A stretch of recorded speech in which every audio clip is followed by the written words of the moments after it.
Mga peeps, kamusta na kayo? Sorry, I wasn't able to upload more videos kasi medyo tinamad ako to be honest. Pero I'll be uploading more of pickleball na sa ngayon. So yun muna magiging content natin. Medyo nahihilig tayo Medyo nagugustuhan nating larong pickleball. Yung pagiging sporty natin bumabalik, yung fire andun na naman Yung dati na feel ko sa basketball andun na naman dahil sa pickleball, thanks to my friend Reggie.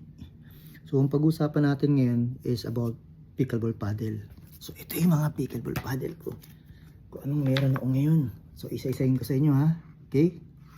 Pero yung mga lumang videos ko na mga trips, yung mga short trips ko sa iba-ibang state or iba-ibang lugar, mag-upload pa rin naman ako. So far sa ngayon, focus muna tayo sa pickleball. Alright guys, I will show you my ever first pickleball paddle. So I got this from Dunham's. It's a pair. So if you can see, this one I put a sticker on it because it doesn't have any grit. So it's super smooth. Kinis nyo, super smooth, so there's no spin at all. Hindi ka makapag-pectus. Ang bigat.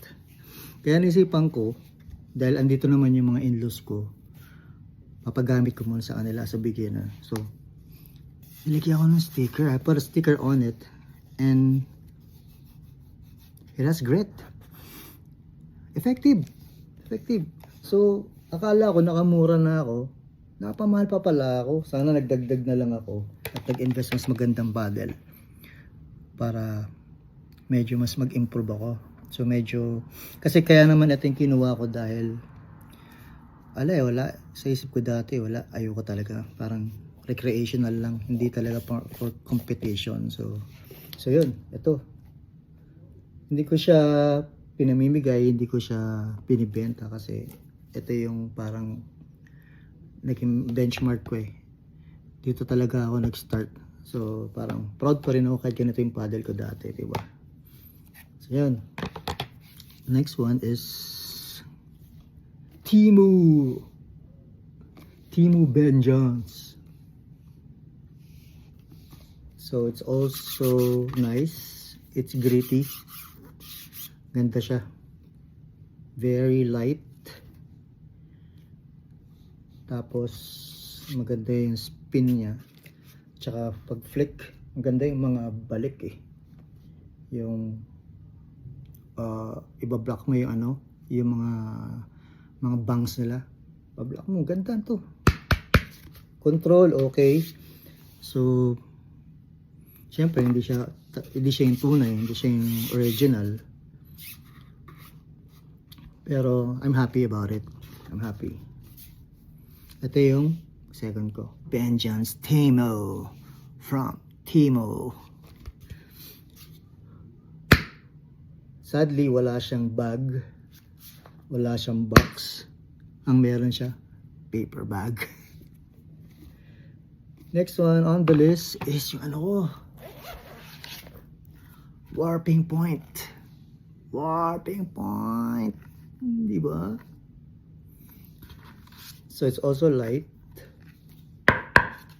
great material. Ang complaint ko lang dito, medyo it's kind of difficult to control. Power, talagang may power siya. Tapos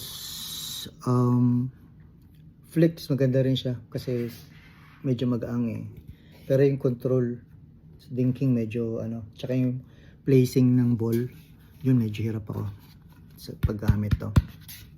Pero maganda rito, may kasama siyang eraser, may kasama siyang keychain. Tapos ito yung box niya. This is the box.